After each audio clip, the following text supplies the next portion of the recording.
Bonjour, je suis Olivier Ritt, le directeur du Gérontopole Sud, et j'ai le plaisir de vous accueillir dans ce webinaire sur l'appel systématique de la population âgée et le focus sur l'outil ESOGER 1.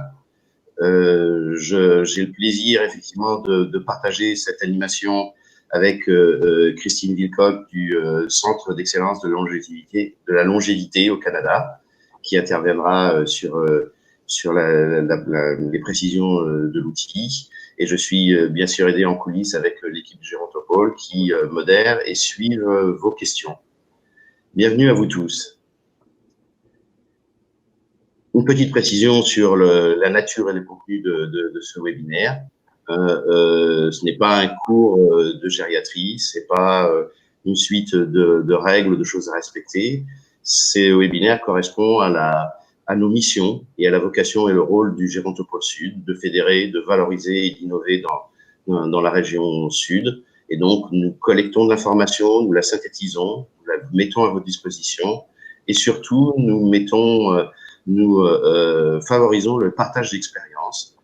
Ce qu'on va faire aujourd'hui, et j'en profite pour vous rappeler que si dans la prise en charge des personnes âgées ou l'accompagnement du bien vieillir, vous mettez en œuvre des actions qui, à vos yeux, méritent d'être valorisées, vous pouvez nous contacter facilement et on sera toujours intéressé pour pouvoir, le cas échéant, favoriser le partage de vos propres expériences. On commence. On aura 3 temps. Un temps sur la lutte contre l'isolement des personnes âgées, un temps avec un focus sur les opérations et les conditions d'appel systématique d'une population de personnes âgées, et un 3e temps avec l'aide de Christine sur l'outil ESOGER 1. D'une façon générale, sur la lutte contre l'isolement des personnes âgées, on se remet ensemble en tête nos petites statistiques qui permettent après de gérer des volumes quand on aura des opérations d'appel à mener. On prend bien sûr effectivement l'exemple de la région Sud parce que c'est simple, 5 21 000 habitants au dernier recensement, donc 5 millions d'habitants, un peu plus d'1 million de seniors de plus de 65 ans, 541 000 de plus de 75 ans. Donc on dit 5 541 000, on est un peu plus de 10% de plus de 75 ans. Donc, c'est facile. Si j'ai une commune ou un territoire de 4 000 habitants, j'ai donc environ, statistiquement, probablement environ 400 personnes de plus de 75 ans. Si j'ai un territoire ou une commune de 40 000 habitants, j'en ai 4 000. Pour l'essentiel, ces personnes âgées vivent chez elles, puisqu'on voit effectivement qu'à 75 ans et plus, seuls 8 et quelques pourcents sont institutionnalisés en EHPAD ou en hôpital, donc plus de 90% habitent chez elles. À 85 ans et plus, il en reste encore 80% qui vivent à leur domicile. Donc ma commune ou mon territoire de 40 000 habitants, 4 000 plus de 75 ans, sans doute probablement environ 3 600 qui vivent à leur domicile. Et sur cette part-là, pratiquement la moitié vivent seuls. Ça ne veut pas dire qu'ils sont forcément isolés, mais ça veut dire que dans leur recensement, elles sont seules à leur domicile. C'est pas négligeable dans la réflexion qu'on aura sur la lutte contre l'isolement. L'ensemble de ces données, de ces informations sont disponibles entre autres sur l'Atlas du vieillissement qui est produit par l'Observatoire régional de santé PACA et qui vous permet sur votre propre territoire, en agglomérant les communes qui le composent, d'avoir les données spécifiques et précises pour votre territoire et puis bien d'autres informations sur votre population âgée. Il est sorti récemment une étude produite par le Gérontopole des Pays de Loire qui a fait un point sur les situations d'isolement, donc les facteurs généraux qui pourraient amener à l'isolement. Et je trouvais intéressant de le partager avec vous puisqu'ils agglomèrent un certain nombre d'indicateurs, des indicateurs qu'on imagine bien, comme le nombre de personnes âgées, les scores de fragilité socio-économique, l'indicateur d'éloignement familial. Et puis, il y a un indicateur qui nous concerne particulièrement en PACA, qui est le pourcentage de retraités récemment installés, puisqu'on est une région qui attire beaucoup de nouveaux retraités et qui est donc un facteur potentiel, puisque mon réseau local potentiellement n'a pas pu être développé et je suis peut-être encore un déraciné. Et puis, bien sûr, 2 indicateurs sur les communes dépourvues de commerce ou qui ont une couverture 4G qui est faible. Et donc, quand rapidement, on voit en bas à droite de la carte de la France, notre région, eh bien, on est au mieux en blanc, c'est-à-dire dans une situation moyenne, et parfois même en bleu ou en bleu foncé sur certaines zones, comme par exemple des zones très rurales ou montagneuses. Donc, effectivement, réfléchir sur l'isolement, on n'est pas les seuls en France, on le voit bien, ça a du sens. La lutte contre l'isolement des personnes âgées, aujourd'hui, et par ces temps qui courent, est particulièrement identifiée et extrêmement documentée. Donc, on a à notre disposition beaucoup de ressources. Ça commence bien sûr par le plan canicule, dont en fait la version de 2007 est celle qui prévaut toujours, puisque tous les ans on la reproduit, donc qui définit ce que chacun doit faire, les niveaux d'alerte, le registre, etc. Elle a été précisée en mai 2020 par une instruction ministérielle qui donnait des informations extrêmement pratiques sur le lien entre canicule, ou plutôt la conjonction de la canicule et de la Covid, qui font que voilà des choses sur ventilateur, climatisation, etc. Donc qu'il faut que vous ayez en tête. À l'issue du confinement, l'association de personnes âgées Hold Up a publié une étude qui est assez intéressante puisqu'elle l'a fait en ligne et qu'elle a eu plus de 5000 réponses sur comment les personnes âgées ont vécu l'isolement à l'occasion du confinement. Il y a de façon majeure, et on y reviendra, le rapport de Petits Frères des Pauvres du mois de juin qui est sorti et qui donne beaucoup d'informations, de statistiques, de visions concrètes, de solitude, d'isolement, évidemment pendant le confinement, mais aussi en référence avant le confinement, donc la situation courante qui nous intéresse également. Vous avez à votre disposition, entre autres, toutes les publications du réseau Ville Amie des Aînés, qui a publié du coup à cette occasion des articles et des conseils qu'on trouve très utiles. Vous avez bien sûr accès par Internet à la base de données de l'UNCAS qui renseigne en particulier toutes les actions qui ont été menées à l'occasion du confinement. Et donc, alors il y a beaucoup de CCAS qui l'alimentent, y compris dans notre région. Les fiches sont parfois un peu succinctes, il n'y a pas toujours beaucoup de détails, mais au moins ça vous donne une idée de qui contacter éventuellement pour avoir plus d'informations sur quoi faire et comment faire. Et puis, bien sûr, de façon majeure, la dernière version est la version finale du rapport Gage, qui est sorti mi-juillet, et donc avec effectivement un sous-titre « La lutte contre l'isolement, c'est tout le temps », particulièrement intéressant, avec ses 36 propositions. Il y en a pour tout le monde. Et en particulier, ce rapport annonce la publication d'un guide pour la création de coopérations locales de veille contre l'isolement des personnes âgées, nom de code VISA, qui n'est pas encore paru, dont on guette tous la publication et qui sera sans doute un point de repère utile et important pour nous tous.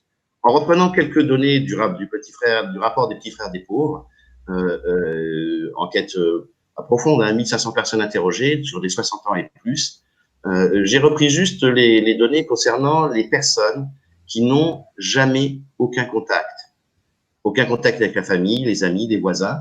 Avant le confinement, 1%, 5%, 10%. Donc, ça vous donne une idée dans la population que vous gérez ou que vous allez prendre en charge, la proportion de ceux qui n'ont aucun contact social.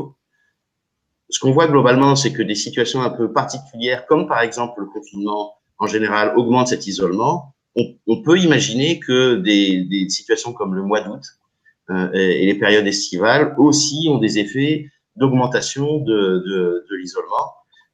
J'ai gardé voilà, juste après quand même qu'on ait en tête, parce que c'est pas très bon pour nous, le fait que dans cette population, pratiquement la moitié n'a pas de contact avec le tissu associatif. Ce qui veut dire que c'est des gens qui sont hors champ collectif hors champ global, que ça augmente bien sûr dans les périodes exceptionnelles. Et enfin, pour terminer, si ces données sont sur la population globale de 60 ans et plus, ces chiffres d'isolement augmentent quand l'âge augmente également. Donc, on peut se dire, voilà, sur nos 75 ans, en situation particulière, comme le confinement, mais peut-être aussi le mois d'août, 75 ans et plus, pratiquement 17% des personnes n'ont aucun contact avec leurs amis. Donc voilà, sur notre population population de 40 000 habitants, 3 600 personnes de plus de 75 ans à domicile, il faut imaginer qu'il y a peut-être de l'ordre de 700 personnes qui n'ont aucun contact avec leurs amis. Alors, l'appel systématique d'une population âgée, dans quelles circonstances on est amené à la mener?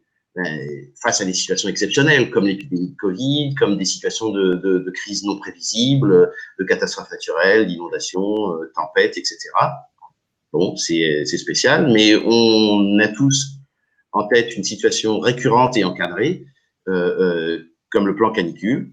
Ça veut dire que c'est pas tout le temps, c'est pas notre quotidien, mais ça revient et ça reviendra tous les ans. Donc, où on a des choses déjà prévues, mais sur lesquelles on peut, en même temps que ce que l'on fait, préparer l'année suivante. Et puis, on peut mener des politiques préventives de fond sur le plan social, avec des choses comme Mona Lisa ou des actions de type ville amie des aînés, ou sur le plan purement sanitaire, quand on est un territoire pas ERPA, par exemple, où on a eu vraiment un travail de fond sur la prise en charge des personnes âgées. Mais quitte à faire l'un ou l'autre, puisqu'une partie de l'effort est le même, il faut vraiment se poser la question de mener les deux politiques de fond ensemble. Ça s'appelle détection de la fragilité, puisqu'on va s'occuper aussi bien du plan social que du plan sanitaire. Les personnes dont on prend la charge sont les mêmes et vont ensemble.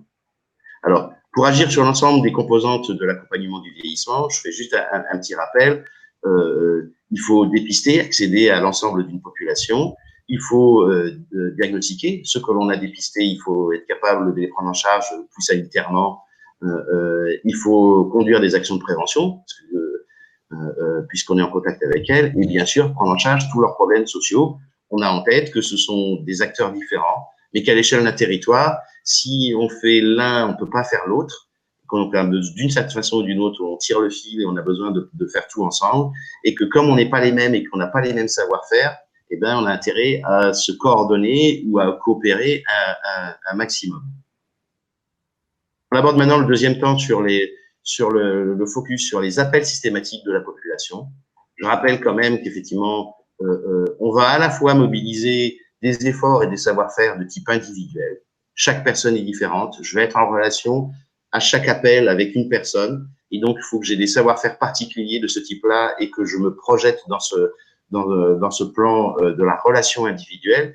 Et bien sûr, comme toute politique de santé publique ou de politique sociale, je vais en même temps développer des savoir-faire ou mettre en œuvre des savoir-faire de type masse, statistique, proportion, volume. Il faut que je sois capable de conjuguer les deux. C'est extrêmement important. Alors, appeler toute une population. Waouh, c'est difficile parce qu'il faut d'abord disposer des fichiers à jour.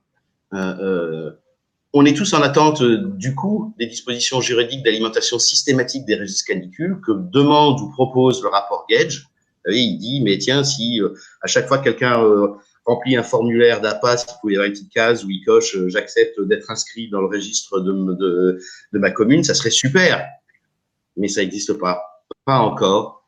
Donc aujourd'hui, pour disposer des fichiers à jour et complets des personnes à appeler, eh ben, c'est la débrouille et la coopération, bien sûr. Dans ce cadre-là, toutes les listes sont bienvenues. Évidemment, les bénéficiaires de repas portés, les inscrits aux activités des CCAS, les membres des associations, les gens qui sont inscrits, qui sont passés par les PIC, qui sont suivis par les MAIA, par les services d'accompagnement et d'aide à domicile, les SIAD, les clubs, etc. Tout est bon pour essayer de remplir le mieux possible notre objectif, d'arriver à atteindre et à toucher tout le monde. Et une fois de plus, on a nos petits repères statistiques. On voit que si, effectivement, sur ma population de 40 000, j'ai que 1000 noms à contacter, je sais qu'il m'en manque quand même un certain nombre, forcément. Et puis, même quand on a des fichiers, eh ben, on sait bien, c'est dans la nature des choses, les fichiers sont pas toujours complets. dans les expériences qu'on a pu voir d'appels à l'occasion du confinement, on a des stats qui sont d'environ 20% de numéros erronés. C'est peut-être même plus dans certains cas. Donc, il faut le savoir. Et puis, bah, surtout en tenir compte pour les mettre à jour pour que la prochaine fois, notre fichier soit plus efficient. Il faut prévoir les non-réponses aussi. J'appelle quelqu'un pour savoir s'il n'y a pas un problème parce que je suis en situation de crise. Si la personne contactée ne répond pas, et donc j'ai défini une politique d'appeler par exemple 2 ou 3 fois à des horaires différents dans la journée, et ben, soit elle est partie en vacances, on est content pour elle, soit peut-être qu'elle a un problème. Et donc, si j'organise mon appel, il faut que je sois capable de mettre en œuvre des moyens physiques de contact.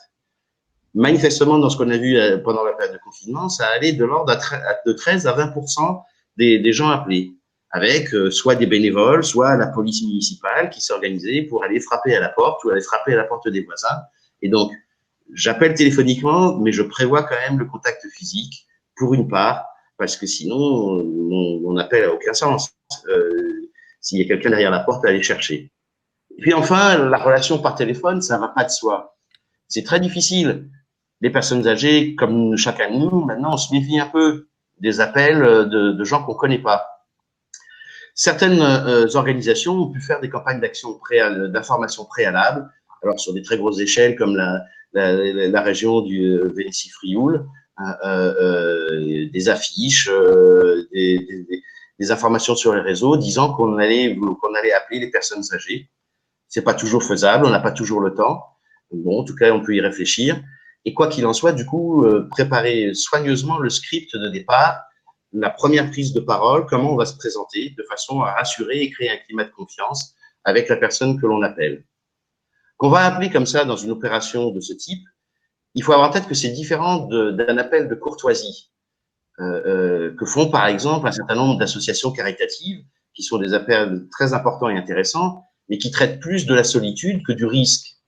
J'appelle au moment de votre anniversaire, j'appelle 2 fois par semaine parce que je suis votre correspondant et que je veux voir si ça va bien, et je traite la solitude, pas le risque. Parce qu'un coup de fil peut être très court, avec des gens qui vous disent tout va bien, non, parfait, ce que font parfois un certain nombre de nos seniors, négligent de vous dire par exemple que comme ils ont peur ou qu'il fait trop chaud, ils sont pas sortis acheter leurs médicaments. Ou les appels peuvent être très longs, parce que ça répond justement à ce besoin de rupture de la solitude, on a besoin de relations, et donc ce qui est formidable pour la solitude, mais pas terrible pour notre opération de gestion de risque où on a des centaines, des milliers d'appels à passer le plus rapidement possible. D'où l'importance d'avoir une grille d'appels qui touche les situations ou les besoins et qui permet de ne pas en oublier, comme l'outil isogère qu'on va voir, ou quoi que vous fassiez, mais ayez quelque chose de cet ordre-là. Enfin, il faut avoir en tête que l'appel peut aboutir à un refus sur des dizaines de milliers d'appels sur la région italienne dont je vous parlais. Ils avaient un taux de refus de 7%. Et il faut l'accepter. C'est le respect minimum que l'on doit aux gens. C'est d'ailleurs une des premières questions que l'on doit poser, obtenir l'accord des gens pour pouvoir poursuivre l'appel. C'est ça le respect de la personne. Alors, organiser le suivi de l'appel. Une fois que j'ai appelé et que j'ai eu quelqu'un et que j'ai eu des premières informations, il va falloir que j'en fasse quelque chose. En premier lieu, sur une opération d'appel systématique, il faut imaginer qu'on risque d'avoir un certain nombre de besoins urgents. On observe qu'ils sont assez faibles, 1, 2, 3, 5%, mais c'est en premier lieu pour eux que j'ai fait ça. Si j'ai au bout du fil quelqu'un qui est en détresse, il faut donc que je sois capable d'y répondre immédiatement. Donc, il vaut mieux avoir préparé le coup et savoir qui je vais appeler, qui je vais envoyer, vers qui je vais orienter pour traiter la détresse et l'urgence immédiate. Pour ceux qui ne sont pas en détresse ou en besoin immédiat, il serait dommage de ne pas exploiter et faire suivre l'information collectée. Donc, il faut que je m'organise sur tous les besoins que j'ai identifiés. Je sais y répondre moi-même, mon organisation, ou je sais quel partenaire ou quel collaborateur va pouvoir y répondre. Et en effet, la variété des besoins est très importante. On le sait bien. Des besoins sanitaires, logistiques, relationnels, administratifs, et puis bien sûr de la personne, mais sans oublier son aidant proche, qui peut lui aussi être autonome, mais par contre en train de craquer. Donc ça veut dire qu'il faut mobiliser, faire en sorte de profiter les différents partenaires locaux. Là aussi, tout est bon pour pouvoir répondre au mieux les associations sur leurs activités, les travailleurs sociaux, les acteurs sanitaires de terrain quand la situation l'exige ou le requiert. Et puis enfin, organiser le suivi et les rappels. Puisque je vais avoir beaucoup d'appels et beaucoup de situations, il faut que je mette des priorités, il faut que je transmette au fur et à mesure. Et puis, au moment où j'appelle et pour conclure mon appel, il faut que je sois capable de donner une information fiable aux bénéficiaires sur la suite et les délais. Merci beaucoup, on va vous rappeler, ou tel organisme va vous rappeler demain, dans la semaine.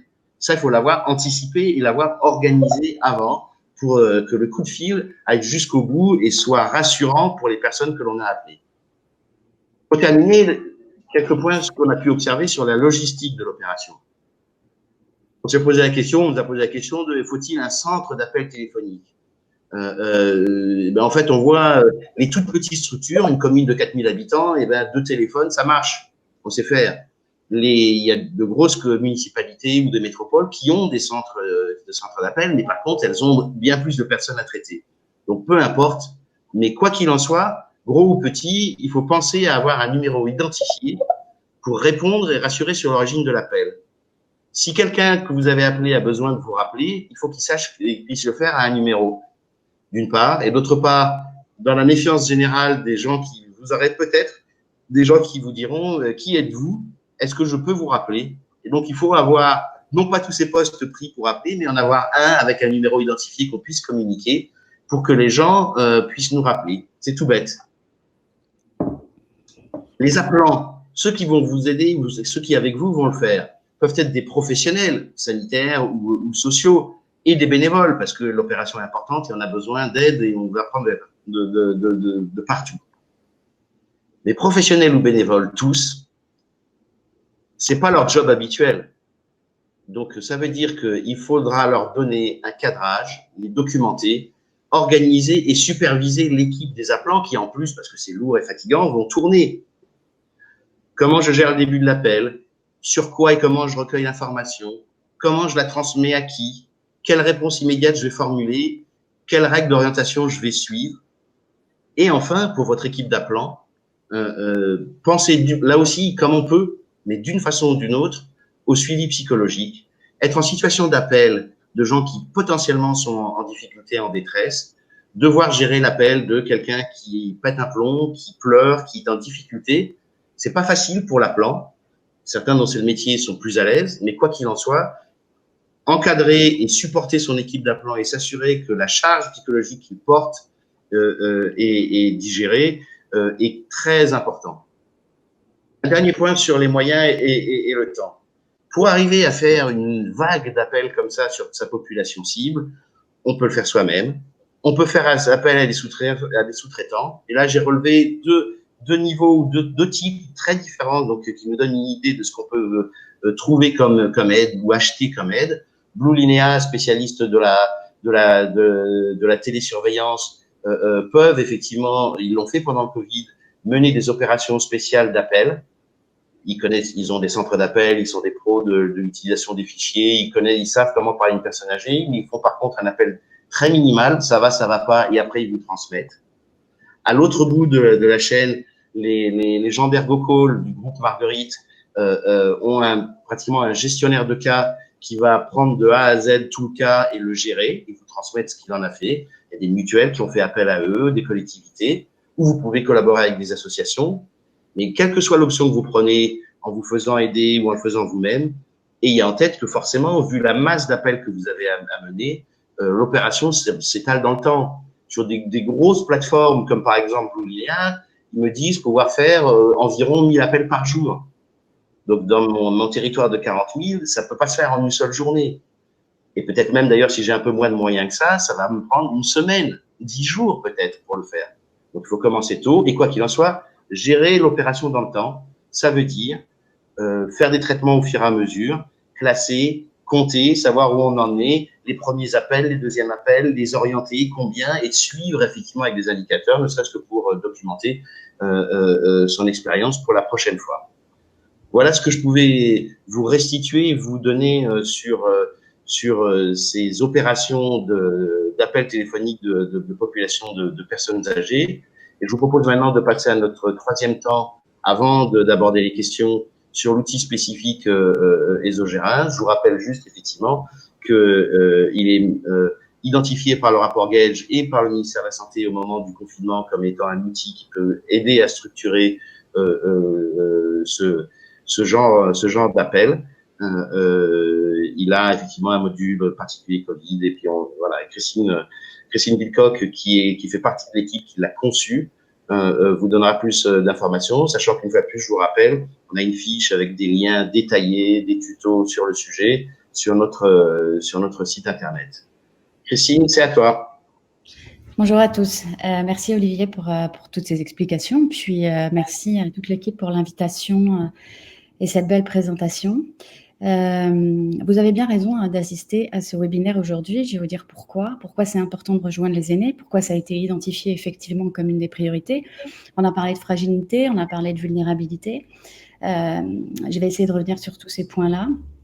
Le Centre d'excellence sur la longévité, auquel j'appartiens et dont je suis directrice des opérations, a été créé en 2012 à l'initiative du ministère de la Santé du Québec. Donc, nous nous trouvons au Canada, où je suis en ce moment, et il est 6h et quelques du matin.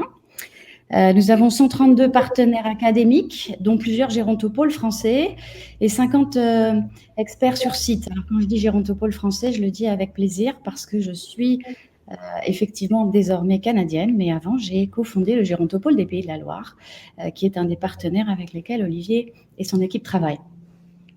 Le Centre d'excellence sur la longévité, sa mission, c'est d'améliorer la qualité de vie et la longévité des aînés, tout en maintenant l'autonomie. Et ça, dans un fonctionnement systémique, puisqu'il n'est pas question de se soustraire de l'environnement médical, de l'environnement familial ou de l'environnement sanitaire et social, comme on le voit aujourd'hui dans la crise de la Covid, comme vous pouvez le voir certaines fois, vous, dans les crises canicules, on est moins touchés ici. Nos métiers, vous les avez à l'écran, mais je vais faire ça très rapidement. Ce que vous voyez surtout dans les expertises, c'est que le Centre d'excellence travaille sur la prévention en santé, le continuum de soins, l'aidance, la technologie inclusive, et vous allez voir que ces 4 expertises sont à la croisée de l'ésogère, qui est l'outil dont on va parler maintenant. Olivier, est-ce que tu peux passer sur la slide? Merci. Ouais. Quand on parle d'ésogère, ésogère a été créé. En fait, le centre d'excellence est situé à l'hôpital général juif. Alors, l'hôpital général juif, c'est le premier hôpital dans le classement des hôpitaux au Québec, puis c'est le 4e au Canada, il fait partie des 100 premiers hôpitaux au monde. Donc, c'est le fleuron. Pour vous donner une idée, en période de Covid, l'hôpital général juif a traité pour l'ensemble du Canada 60% des cas Covid+. Qu'est-ce qui se passe quand on est l'hôpital général juif? Tous les patients âgés qui étaient suivis ont dû être déroutés, on ne les a pas vus. À ce moment-là, on s'est inquiété fortement parce que nous, on a une division gériatrique qui est énorme. Et on s'est dit, qu'est-ce qu'ils deviennent? Ils sont à la maison, on ne les voit plus. Ce sont des risques majeurs. On parlait tout à l'heure, Olivier parlait tout à l'heure de vulnérabilité, de fragilité. Concrètement, cet isolement, ce confinement, pourquoi il faut lutter contre? C'est pas seulement social, c'est pas seulement parce qu'ils ont besoin de papoter, c'est aussi parce que ce sont des risques majeurs de décompensation, de maladies chroniques, de maladies psychologiques qu'on va aborder juste là. Donc concrètement, cette gériatre puis neurologue, on s'est mis en ordre de bataille pendant quelques jours, puis on a en 10 jours développé cette ésogère, qui est une évaluation socio-gériatrique de première intention qui se fait à distance, par téléphone, ça s'appelle cours. Puis ça va recenser les indicateurs sociaux, les indicateurs gérontologiques pour déclencher des actions préventives. L'idée était vraiment d'être certain que tout le monde était en sécurité et puis tout le monde était bien entouré. Dès qu'on a mis cet outil en place, puis comme vous l'avez compris, avec des liens très forts avec la France, on nous a fait une demande d'adaptation France, donc l'outil que vous allez utiliser est parfaitement adapté pour une utilisation française. Il se fera par téléphone. L'appelant, on l'a voulu à dessein, personnel soignant ou non soignant. Pourquoi? On était en pleine crise de la Covid, le personnel médical était débordé, il n'y avait plus personne pour appeler les patients, il n'y avait plus personne pour appeler les personnes aînées, pour passer ce type d'appel. Vous vous dites peut-être, mais moi, qu'est-ce que je connais à la fragilité? Est-ce que je vais savoir poser une bonne question? La réponse, c'est ésogère. C'était pour vous permettre à vous de poser les bonnes questions sans rien oublier de façon très simple. Et puis, évidemment, le répondant de l'ésogère, c'est la personne âgée ou son proche. Quels sont les risques repérés par Esogère? C'est ça, c'est cette fragilité, finalement, c'est une espèce de nuage confus de la personne âgée serait fragile. Ok, mais qu'est-ce que c'est que cette fragilité? Concrètement, 6 risques. Le risque canicule, on a développé en partenariat avec le Gérontopôle Sud, puis à leur demande, et qui va vous permettre d'évaluer chez la personne que vous aurez au téléphone si elle est à risque de déshydratation ou à risque de coup de chaleur. Le risque Covid, c'est très simple. Est-ce que la personne peut ou est susceptible d'avoir la Covid? Le risque santé psychologique, comment évaluer ça? Vous avez quelques questions qui sont extrêmement précises et qui vous permettront de le voir. Qu'est-ce que c'est un risque de décompensation psychologique quand vous avez la personne au téléphone? C'est une personne qui vous dit, moi, la vie de toute façon, ça m'intéresse plus, il est temps que je meure, donc je vais l'attraper, la Covid, comme on le verra un peu plus tard. Le risque de décompensation de la santé physique. On a eu une personne ici qu'on a appelée, puis qui, avant la Covid, s'était fait un bobo à la jambe. Puis pendant le confinement, cet isolement social dont tout le monde parle comme le grand méchant, mais c'est ça la réalité de l'isolement, c'est pas juste la solitude. C'est cette personne était chez elle, l'infirmière n'est pas venue, elle refusait la venue du personnel de soins par peur de la contagion et la lésion s'est aggravée. Quand on a fait enfin, au bout d'un mois et demi, une téléconsultation, elle avait la moitié de la jambe nécrosée, il fallait intervenir d'urgence, elle a été hospitalisée. Typiquement, ce sont ces risques-là qu'on va adresser. Le risque social, est-ce que la personne est en lien avec l'extérieur? Mais une fois encore, qu'est-ce que ça veut dire? Est-ce qu'elle a à manger? Est-ce qu'elle a accès à ses médicaments? Est-ce qu'elle a accès à quelqu'un avec lequel elle peut échanger? Et le fardeau du proche aidant, comme le disait Olivier tout à l'heure, c'est-à-dire cette personne qui est seule avec la personne qu'elle aide d'habitude, des aides extérieures, des enfants, du personnel soignant ou du personnel de service à domicile qui ne vient plus et elle se retrouve absolument dépassée. Pour ce qui concerne tous ces risques, Olivier, on va passer, si tu veux bien, à la slide suivante. Comment va fonctionner Esogère? Vous avez entendu Olivier expliquer, il va falloir faire ci, il va falloir faire ça, préparer la plan, il va falloir mettre en confiance la personne. Esogère va vous permettre de faire tout ça. Quand vous arrivez, vous avez un script à suivre, puis ça va être extrêmement simple. Vous lisez ce qui est écrit et vous êtes sûr d'être dans le bon ordre, de rien oublier, que vous dérouliez tout. Esogère va ensuite, en fonction des risques que vous venez de voir et des réponses que vous allez cliquer, auxquelles vous allez cliquer dans les petites questions tout simplement, va associer, cet algorithme va associer ces réponses, puis va vous donner un scoring ou vert, ou orange, rouge, ou violet. Rouge, évidemment, on s'entend, c'est pas très bon, puis violet, c'est le risque Covid, donc c'est un risque immédiat. Et c'est aussi une des grandes forces de cet outil, vous donner des recommandations d'intervention, en vous disant, attention là, la personne que vous venez d'appeler, ben, dossier rouge, il faut faire ça, ça, ça, déclencher ça. Et vous aurez ensuite à la fin, Olivier le disait très bien, vous allez avoir cette personne fait ça, lisez ceci, puis vous allez pouvoir lire. Nous avons détecté que, nous vous proposons de, nous vous rappellerons dans. Et vous avez même le nombre de jours dans lequel vous devez rappeler la personne. Donc, comme le disait Olivier encore une fois, c'est différent d'un appel de courtoisie. Vous allez adresser tous les risques, vous n'allez rien louper. Puis, on a vu, nous, qu'après un mois d'isolement au Canada, je ne connais pas les chiffres pour la France, mais on avait 8% des personnes qui étaient à haut risque avec un besoin d'intervention urgente. Alors, ce qu'il faut absolument que vous sachiez, en revanche, vous, en tant qu'appelant, ou les personnes que vous allez solliciter pour être des appelants, elles ne sont pas autorisées, ni vous ni eux, à donner des conseils médicaux. Forcément, les gens vont vous demander des conseils médicaux. Est-ce que je peux prendre ça? J'ai plus ça. Est-ce que je peux faire ci? Répondez que vous n'êtes pas qualifié pour donner ce type de conseils. C'est facile de le faire, mais ne le faites pas. Et proposez que la personne soit rappelée par un médecin ou renvoyez-la si vous pensez qu'elle est capable elle-même d'appeler un médecin. Et puis, en cas de situation critique, j'allais dire, oui, mais vous allez peut-être, c'est compliqué, je ne sais pas si la personne, etc. Vous allez le sentir. Si la personne a des difficultés respiratoires, si la personne, vous sentez qu'elle vous dit j'ai des fortes douleurs ou qu'elle a du mal à s'exprimer ou qu'elle parle très lentement, elle est dans un état confus, prenez sur vous d'appeler les services d'urgence. Vous serez sûr d'avoir fait ce qu'il faut et vous pourrez raccrocher en vous disant c'est bon là, voilà. Mais Esogère va vous guider là-dessus. Normalement, le score de votre Esogère devrait être rouge et ce sera les services d'urgence. Ensuite, voilà l'exemple du rapport que nous avons là. Je ne sais pas si tout le monde peut bien voir. Quand vous aurez rempli votre Esogère en ligne sur le site, vous allez obtenir ceci, qui est un PDF que vous pourrez à la fois ou imprimer ou réutiliser ou garder sur un dossier numérique, avec tous les risques que vous voyez adressés, ceux que j'ai évoqués tout à l'heure, le risque social, l'état de santé.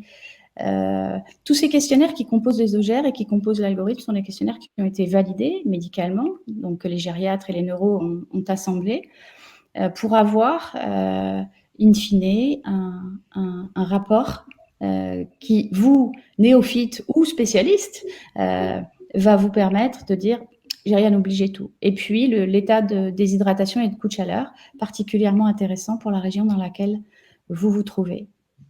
Olivier, est-ce que tu veux rajouter quelque chose sur ce rapport? Non, là, c'est un exemple type. Le rapport donne des éléments qui identifient les gens,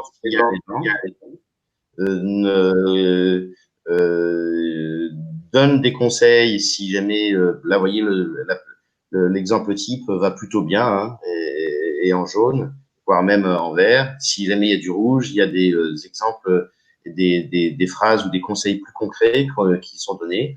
Je trouve particulièrement intéressant qu'il n'oublie pas à la fin de faire noter à l'appelant son vécu, puisque au-delà de tous les tests et les questions qu'on a, le feeling qu'on a sur la façon dont on a eu l'appel est important, et c'est bien de noter quelques mots quand on est appelant sur avait l'air confus, a du mal à comprendre, j'en sais rien, ou tout ce qui pourra servir au suivant pour être capable de traiter l'appel. J'ai oublié de dire, ou peut-être tu en parleras après, Christine, quand je fais du travail social de ce type-là, même si je fais appel à une association, à des bénévoles, oui, à partir du moment où je rentre dans une équipe d'appelants, j'écris et je suis bien, et on m'a rappelé et j'ai signé une obligation, un devoir de réserve et une obligation de confidentialité. Ok, c'est très juste. On va passer, si tu veux bien, justement sur les rapports qui sont juste après. Tu parles de l'impression subjective de l'appelant, puis c'est vraiment tellement sain. C'est-à-dire que ce questionnaire est un questionnaire qui va permettre, une fois encore, de screener tout. Puis on est sûr de rien avoir laissé passer. On n'est pas des professionnels de la santé. Ça va être une personne qui appelle, puis qui dit, moi, je vais me détacher de l'émotion, puis je vais être vraiment dans le factuel. Voilà les cas concrets. En revanche, où on arrive sur l'impression subjective de l'appelant, excusez le fait que ce soit en anglais, mais ce sont des médecins et des étudiants en médecine de McGill qui ont passé ces questionnaires. Mais voilà, typiquement, on a un homme de 85 ans qui vit seul. Tous ces dossiers sont des dossiers high risk, sont des dossiers rouges. Il y a une version française. Hein, je vois que Audrey a posté. Vous avez une trousse de formation que vous pouvez télécharger. Vous avez tous les supports en français qui sont disponibles sur le site. Puis cette personne, elle a été classée à high risk, probablement parce que déjà son scoring, il s'appelle Marvin, son scoring était probablement inquiétant. Puis surtout, regardez l'impression subjective. C'est cette personne-là qui était inquiet, puis qui disait qu'il avait vécu trop longtemps de toute façon, puis que ça l'intéressait plus tellement la vie, puis il savait plus. Là, il allait retourner se coucher, mais il était 11h du matin, donc il est en pleine dépression, clairement. C'est une personne pour laquelle l'intervention est urgente, et on l'aurait pas forcément vu si on n'avait pas screené de cette manière-là. Sur l'autre personne s'appelle Stavros, je le vois, sa fille était très inquiète. Stavros fait des compensations de maladies chroniques, il est diabétique, il a des problèmes de cholestérol, etc. Donc tout ça peut s'aggraver de façon énorme en période d'isolement. Puis surtout, Stavros, il a un problème avec l'alcool et nécessairement, il buvait bien plus que de raison pendant qu'il était tout seul enfermé chez lui. Donc sa fille s'inquiète à juste titre. C'est elle qui avait répondu au questionnaire. Et puis enfin, cette femme de 89 ans qui vivait seule et qui, elle, ne savait plus tellement quelle année on était. Elle disait qu'on était dans les années 2000, puis qui avait vraiment peur de ne plus avoir à manger. Mais je prends d'autres exemples qui me viennent comme ça en tête, où on a eu une personne qui, depuis plus d'une semaine, ne s'alimentait quasiment plus parce que son dentier était cassé, qui ne pouvait donc plus manger de solide et qui n'avait absolument rien à manger qui soit utilisable. Et évidemment, tout était fermé, n'avait plus accès à ça. Ou, on l'a vu, des personnes aînées qui souvent payent en espèces, puis qui se retrouvaient avec des banques fermées, l'impossibilité de sortir pour aller chercher de l'argent au distributeur et l'incapacité de payer des gens qui venaient éventuellement leur livrer des commissions, etc. Pas de carte de crédit, pas de carte bleue, etc. Des situations auxquelles on ne pense pas, mais quand on appelle la personne, tout à coup, on se rend compte que c'est juste énorme. Est-ce qu'on peut passer à la slide suivante? Puis Olivier, je vais revenir sur ce que tu dis, et c'est totalement indispensable. Je glisse un mot sur l'éthique et la confidentialité. Vous ou vos appelants, vous allez avoir besoin de soutien psychologique, Olivier l'a dit, puis vous allez surtout avoir besoin de vous engager sur le fait que quand vous allez appeler une personne, ça peut être une personne de votre connaissance, et dans tous les cas de figure, vous devez respecter la confidentialité de la donnée. Donc, la plateforme ne retient aucune des informations que vous allez rentrer dedans. Elle est faite pour ça. Elle respecte toutes les normes éthiques internationales, américaines, nord-américaines et européennes. Mais vous allez forcément peut-être vouloir garder les dossiers. Vous devez vous engager à respecter cette confidentialité. Il y a des accords d'éthique et de confidentialité qu'on peut vous transmettre si vous avez besoin de les faire signer aux personnes qui vont être des appelants. Je vais prendre l'exemple, par exemple, encore de choses qui me viennent. La ville de Séné en Bretagne a utilisé les OGR. C'est la bibliothécaire qui voulait rejoindre tous ses abonnés âgés pour savoir s'ils allaient bien. Puis, cette bibliothécaire, évidemment, elle les connaît, tous ces gens. Donc, elle accède à des informations qui sont des informations personnelles de leur vie privée. Voilà. Donc, elle-même s'est rendue compte que c'était important de prendre cette distance éthique et confidentielle. Voilà. Est-ce que tu veux rajouter des choses? Je sais que tu as probablement des choses à rajouter. Oui, je voulais par exemple poser la question sur concrètement quand j'ai des bénévoles ou des étudiants en médecine qui viennent m'aider pour faire des appels, je peux leur en confier combien? Au bout de combien de temps ils craquent? Écoute, c'est une super question. Juste là, après notre webinaire ce matin, je dois relancer mes étudiants de McGill pour une nouvelle vague d'appels. On fait des vagues successives, nous. Je vais leur mettre 10 appels par personne et j'estime que ça leur fait un total de 2 heures au max avec le traitement administratif. Sachant que, alors, pour vous tous qui êtes derrière, nous, on a un médecin en backup. C'est-à-dire que si jamais il y a des questions, on va interroger des patients de l'hôpital général juif. On n'interroge pas les gens de la collectivité. Dans la collectivité, je prends la maire de Sainte-Lucie, par exemple. La mairesse de Sainte-Lucie a téléphoné donc elle rappelle, elle n'a pas de compétences médicales, il n'y a pas de médecin derrière. Quand on est sur des pathologies un peu lourdes, on va prendre 10 minutes par appel. Vous devriez avoir 5 minutes par appel, rajouter 2 ou 3 minutes de temps administratif, compter 10 minutes pour être vraiment bien. Je pense qu'un étudiant, un bénévole, etc., peut faire une vingtaine d'appels dans une journée s'il fait que ça, sans problème.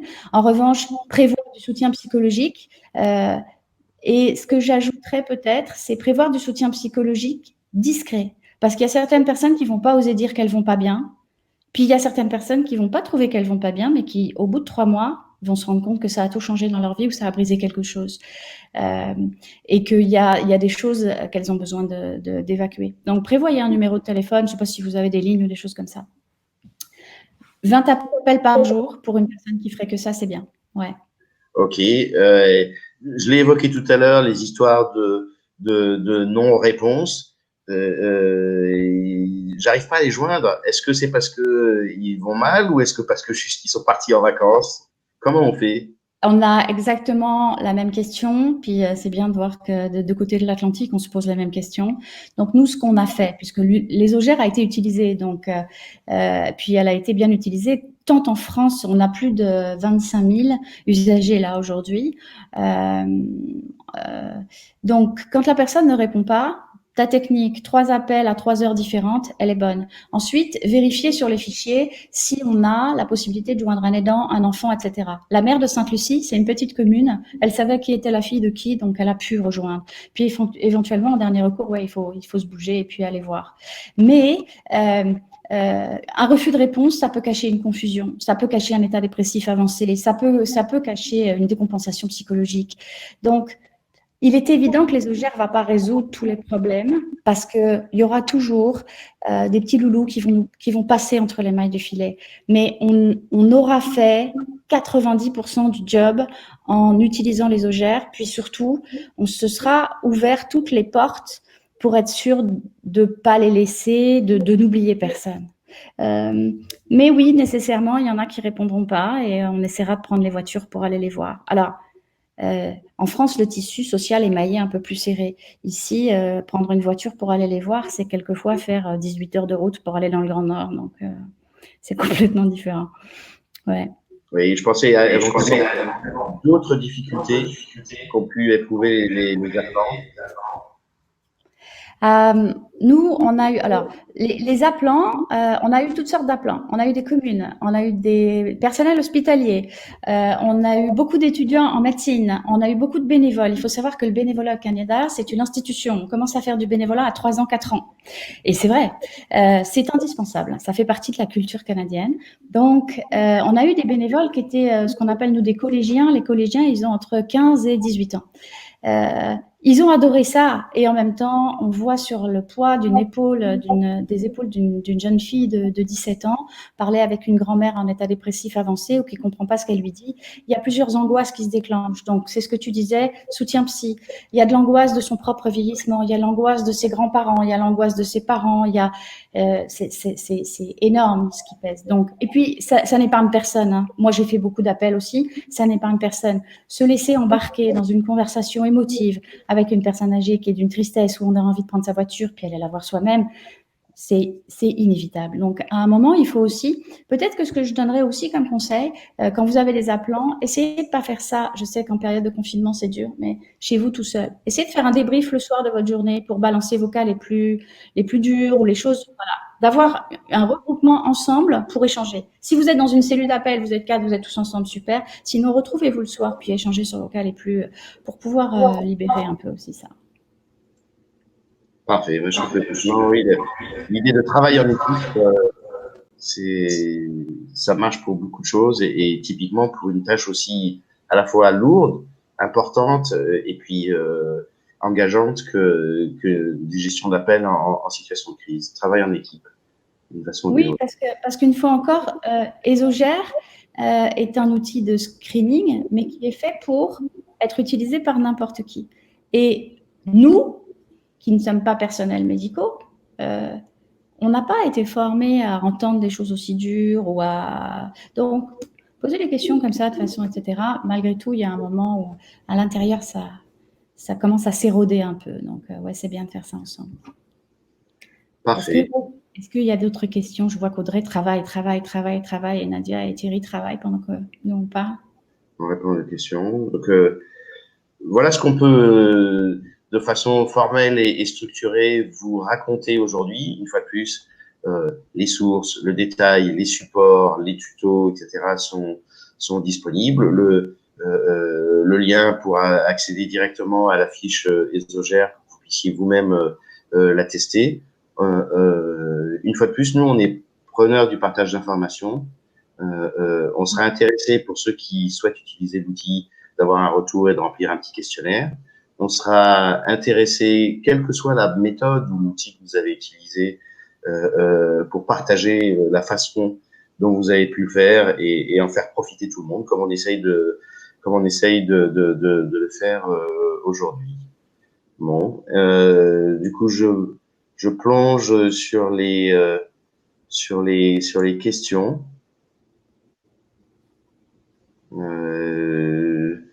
Oui, effectivement, les questions pratiques sur le replay qui sera disponible dans quelques jours sur le site. Je vois pas beaucoup d'autres questions. Donc, on est extrêmement clair parce que c'est simple, c'est limpide. C'est sûr. Vous réservez. Si je puis donner un dernier conseil à nos auditeurs, puis encore une fois, merci d'avoir été là. Puis vraiment, je pense que n'hésitez pas à le faire. Vous dites pas que c'est une grosse usine à mettre en place, etc. On est sur des appels qui vont sauver des vies. C'est pas juste appeler une personne aînée pour lui faire plaisir, puis écouter parler de son petit-fils qui est pas venu la semaine dernière. Vous allez sauver des vies pour vrai. Vous allez trouver des situations qui sont tragiques. Et à ce moment-là, si vous avez passé 1000 appels, puis que vous avez sauvé 2 vies, ou ne serait-ce qu'une seule, ou même vous vous dites, celle-là, voilà, j'ai changé sa journée, puis j'ai peut-être changé toute sa semaine, ça vaudra tous les appels que vous avez faits. Puis, on est dans une situation en ce moment post-confinement, puis qu'on soit en période de canicule ou même quand vous serez en post-canicule, où les décompensations physiologiques et les décompensations psychologiques sont énormes, super importantes. Donc, les personnes déclinent en ce moment. Elles déclinent, les personnes âgées déclinent très, très vite. Donc, faites-le réellement. Encore une fois, c'est life-saving, cet appel. Pour compléter sur la notion de retour, moi, tous les retours, j'ai eu des organismes, là aussi, de communes, CCAS, ou même mutuelles ou associations qui ont pu faire ce genre d'opération. Je parlais tout à l'heure de la méfiance de chacun de nous et de nos personnes âgées sur se faire appeler au téléphone, mais il y a aussi manifestement aussi beaucoup de gratitude, de remerciements. Donc l'idée que votre institution, quelle qu'elle soit, se préoccupe des personnes et prend la peine de les appeler, manifestement, et Dieu merci, ça génère aussi parfois un peu d'étonnement. Ah bon, vous vous préoccupez de moi, mais je vais bien. Bon, on vérifie justement. Je vais bien, c'est un peu court. Mais en tout cas, génère aussi pas que de la méfiance, mais aussi de l'étonnement et beaucoup de gratitude. Je sais pas si du côté canadien, où ils ont peut-être plus l'habitude, c'est peut-être plus naturel ou normal.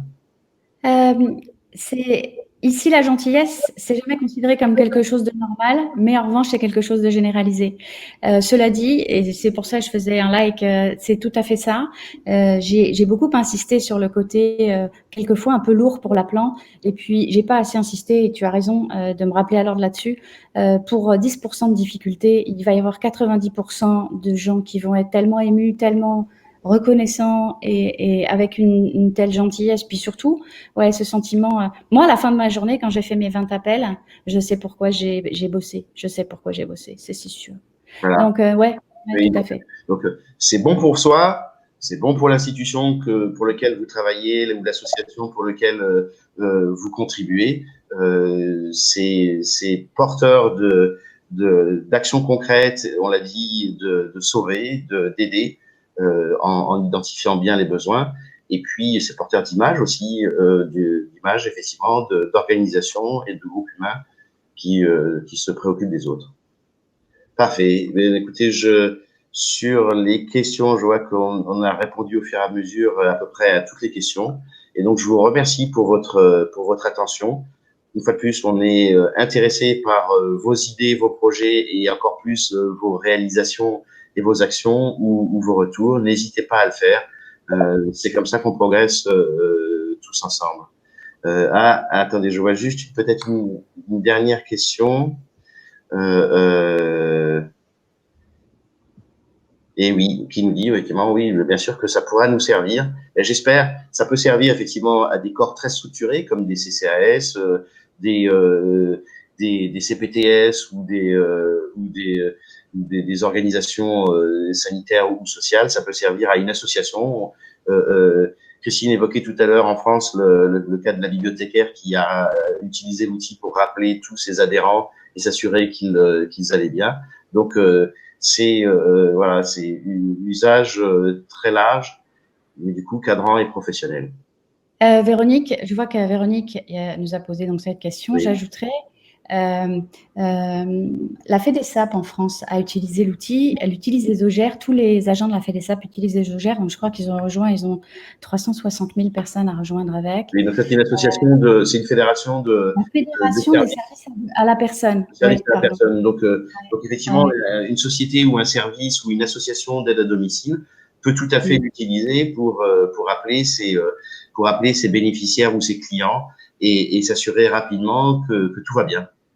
Donc vous, en tant que communauté, vous pouvez tisser des liens avec les assos, services à la personne, etc., sur votre territoire pour vous répartir le travail ou les listes, etc.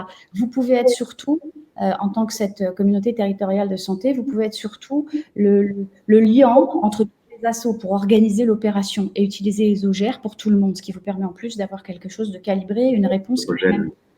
Ouais, homogène, c'est juste. Parfait. On va arriver à peu près au bout de notre temps.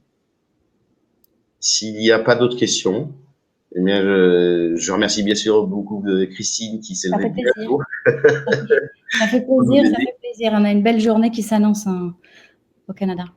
Et bien, merci à vous tous. Une fois de plus, n'hésitez pas à nous contacter pour avoir des précisions, des liens plus forts ou nous remonter vos expériences. On sera toujours ravis de vous aider. François nous pose comme question, eh bien, en allemand, il faut également prévoir qui appelle qui et quand. Oui, ça fait partie de la logistique de l'opération générale sur je divise mes fichiers, François souligne aussi la question du RGPD à laquelle on a répondu en disant en utilisant l'outil Esogère, eh bien, je vais du coup n'alimenter aucune base. Par contre, si je veux regarder la trace, il va falloir que j'imprime un PDF, ma fiche, et puis que éventuellement je la scanne. Et là, ben, c'est la façon dont on gère ces dossiers, en particulier en matière de travail social, qui va compter. Et là, c'est une bonne question et tu fais bien de reborder. Merci François.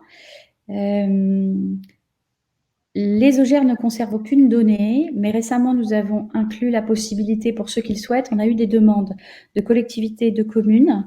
La FEDESAP, par exemple, utilise les OGR en France énormément pour rappeler tous leurs bénéficiaires. Puis nous, on a eu des demandes au Québec parce que on s'interroge sur la généralisation, comme tu le disais, en termes de prévention de l'outil, pas seulement en période de crise sanitaire, mais à l'année longue, tous les 6 mois, juste pour vérifier l'état de santé de nos aînés, pour éviter, parce que la médecine est en train de changer, la gériatrie aussi. On voit qu'on ne peut plus faire venir une personne âgée à l'hôpital juste pour le fun, tous les ans ou tous les 6 mois pour une vérif, surtout quand c'est des cas un peu complexes. Donc, finalement, cet ésogère permet de faire un filtrage qui dit, bah oui, ça vaut la peine d'aller voir son médecin, oui, ça vaut la peine d'aller à l'hôpital, ou non, c'est pas nécessaire. Et donc, on a une partie qui est une partie recherche. Donc, dans cette partie recherche, on peut enregistrer les données. Mais dans ces cas-là, vous êtes dans une partie qui est considérée vraiment à part et dans laquelle on va demander le consentement à la personne. Donc, aucun risque de faire une erreur. Par contre, effectivement, oui, se répartir les appels. Alors, je voudrais répondre aussi à la question d'Alvina qui dit, mais alors, une plateforme territoriale d'appui, comment ça peut intervenir? On a dit tout à l'heure, pour arriver à gérer bien et complètement ce genre d'opération, comme la détection de fragilité, chacun a un morceau de compétences et de domaine d'action. Typiquement, une fois que j'ai un problème identifié de type sanitaire, par exemple, c'est sûr que la plateforme territoriale d'appui, elle est extrêmement bien outillée, c'est son rôle, pour être capable d'apporter la réponse, qui doit appeler, qui doit visiter, qui doit venir voir. De la même façon qu'au sein des PTA, il y a aussi des gestionnaires Maya qui ont déjà, eux, une liste de gens qui suivent, les cas les plus complexes. Donc, s'associer avec une PTA et faire jouer à la PTA son rôle d'orientation au sein du monde professionnel et social, c'est majeur. Par contre, la plateforme territoriale d'appui, elle n'a pas forcément accès, elle, à toute la population. Donc, chacun prend sa part. Plutôt les communes, plutôt les CCAS, plutôt les associations, plutôt les mutuelles ont accès aux différentes personnes.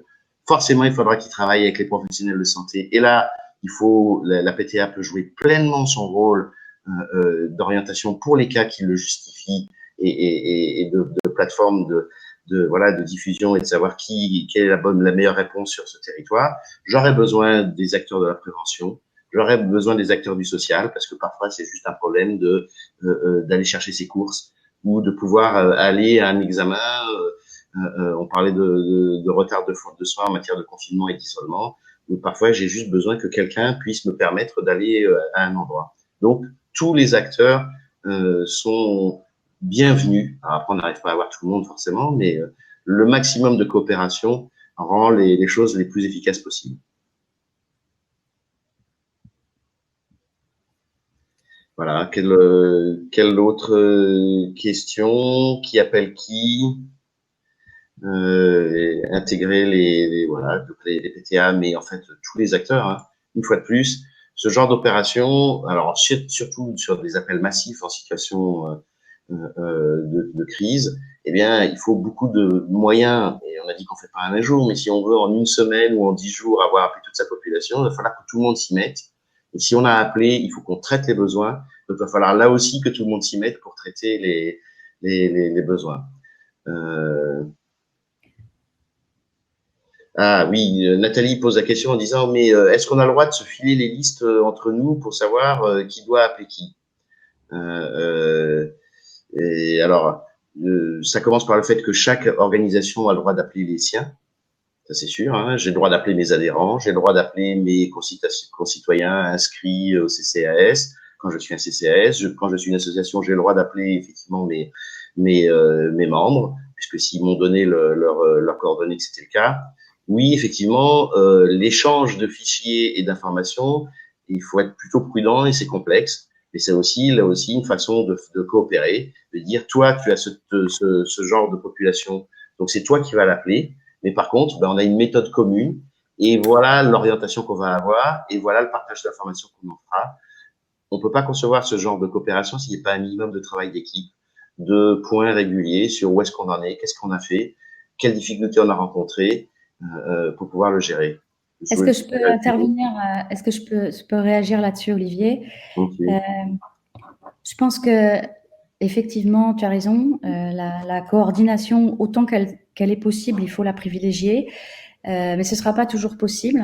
De notre point de vue, il vaut mieux que la personne soit appelée 2 fois, voire 3 si vraiment ça devait l'être le cas, par 3 institutions différentes qui se soucient de sa santé, plutôt que pas du tout. Ça permet d'éviter. On est sur un appel qui va sauver des vies. On n'est pas, on va appeler 4000 personnes, puis sur les 4000 personnes, bah, si on en prend 8%, on va en avoir 30 dont la vie est en danger et peut être sauvée grâce à ce questionnaire. Donc, il ne faut pas se poser la question, effectivement, de savoir si elle aurait été appelée trop de fois. De toute façon, nous, on le voit, quand les gens sont appelés, ils sont reconnaissants, ils sont contents et ils n'hésitent pas à nous remercier. Et puis vraiment, on sent qu'il y a de la gratitude, etc. Donc, il y a ça. L'autre chose, c'est que cet appel qui donc va sauver des vies, une fois qu'il est réalisé, il y a cette satisfaction aussi des appelants. Donc, finalement, ça convient à tout le monde, ça fait plaisir à tout le monde, c'est indispensable de le faire. On va peut-être conclure avec les dernières questions. Oui, c'est vrai que la municipalité, la mairie et son CCAS sont légalement, du fait du plan canicule, en situation de disposer d'un registre et de disposer des coordonnées de leurs citoyens. Il y a plusieurs, en dehors de la canicule, il y a d'autres raisons pour lesquelles une mairie peut joindre tous ces citoyens. Donc là, on est dans des situations qui sont extrêmement bordées. Oui, j'ai vu à l'occasion du confinement un certain nombre de municipalités qui confiaient leur registre à une société de téléassistance. Je vous ai cité tout à l'heure Blue Linea. Il suffit que le contrat soit suffisamment bien encadré pour que le sous-traitant s'engage à ne pas utiliser le fichier à d'autres fins. Et voilà, ça se contractualise sans difficulté. Donc on peut effectivement sous-traiter en bordant sur le plan juridique le fait que j'ai donné un listing et qui ne sera utilisé que pour cette fin. Donc une fois de plus, chacun a le droit d'utiliser ses propres listings parce qu'il est déjà encadré par le droit.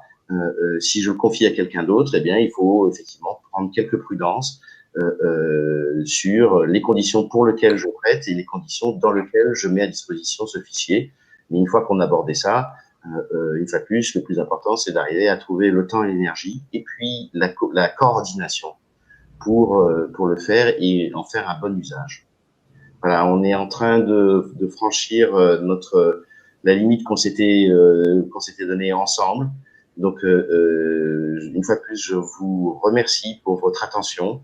Vous pouvez bien sûr nous contacter sur des questions plus spécifiques ou particulières. Et réciproquement, nous sommes demandeurs de vos savoir-faire et de vos expériences pour que, si vous en êtes d'accord, on puisse le partager avec le reste de la communauté. C'est le sens de notre action.